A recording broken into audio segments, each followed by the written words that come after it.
Hello everyone, আজকে আমি লিডসে ওমেন্স টি20 ওয়ার্ল্ড কাপ ফুটবল ম্যাচ দেখার জন্য যাচ্ছি। Australia versus Pakistan. বাইরের সানলাইট থেকে নিজেকে প্রোটেক্ট করার জন্য আমি বন্ডি স্যান্ডসের এই সানস্ক্রিনটা ইউজ করি। এই হলো আমার লুক একটা স্পোর্টস ম্যাচ দেখতে যাওয়ার জন্য। ইংল্যান্ডে এই প্রথম আমি গরম কাকে বলে সেটা সহ্য করতেছি। আজকে ওয়েদার অনেক সুন্দর বাট অনেক গরম।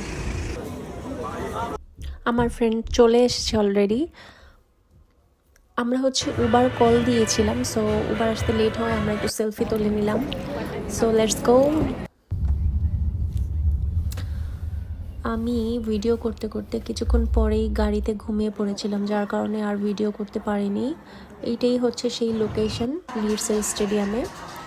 এনভায়রনমেন্টটা জাস্ট ও ছিল। আমার ফ্রেন্ডের বোন আমাদের জন্য ভিআইপি বক্স টিকিট কেটে রেখেছিল, যেখান থেকে ভিউটা জাস্ট অসাম।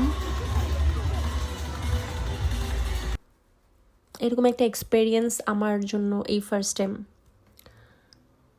টিকিটের সাথে ইনক্লুডিং ফুড ছিল, অ্যান্ড তাদের ফুডের যে কোয়ালিটি অ্যান্ড ডেকোরেশন সেটা নিয়ে আমি না বললেই চলে, আপনারা দেখতেই পাচ্ছেন। খেতে খেতে খুব সুন্দরভাবে ম্যাচ ভিউ করতে পারবেন আপনি। খাওয়া শেষে আমরা একটু আবারও ম্যাচ দেখতে চিল করতে আসলাম।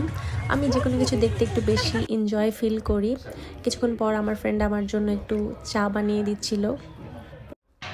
ম্যাচ প্রায় শেষের দিকে। Australia already winner. ICC world cup থেকে একটা ছোট্ট গিফট হ্যাম্পার ছিল। Hope for the best.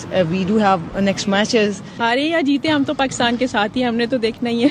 I'm from Bangladesh. I just came here to support my Pakistani friends and they did well, but I think they need more practice. Match শেষে আমরা শুতে চলে এসেছিলাম লিডসের ইন্টারচেঞ্জে। এখান থেকে ন্যাশনাল এক্সপ্রেসের বাসে আমরা লিডস টু ম্যানচেস্টার যাব। সো আজকে আমার অ্যাক্টিভিটিস এই ছিল। Thanks for watching my video.